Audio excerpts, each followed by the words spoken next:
8 janvier 1247, le jour où l'ancêtre d'Albert II s'approprie par ruse le château de Monaco. Par Frédéric Lévineau, journaliste au Point.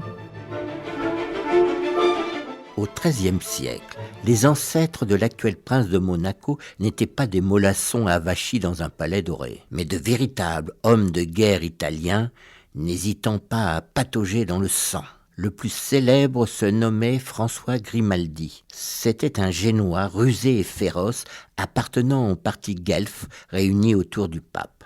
Vers 1496, il est chassé de Gênes par le parti gibelin. Devenu en quelque sorte SDF, Grimaldi décide de s'emparer d'une place forte voisine. Son choix se porte sur le château de Monaco, une sombre forteresse dominant la Méditerranée. Pour investir cette citadelle réputée imprenable, il emploie une ruse machiavélique. Avec son cousin, il se déguise en moine franciscain pour demander l'asile pour la nuit. Il passe à l'action le 8 janvier 1247. Sans méfiance, l'homme de garde en trouve la porte. Erreur fatale, les deux supposés moines l'embrochent aussitôt avant de se ruer dans la citadelle, suivis par une poignée d'hommes. La surprise est totale. Les Grimaldi sont bientôt maîtres du château. C'est pour rappeler ce fait d'armes, même s'il est basé sur la traîtrise, que 2 moines figurent sur le drapeau de la principauté. Au cours des siècles qui suivent, les Grimaldi perdent et regagnent le rocher à plusieurs reprises. Arrive la Révolution française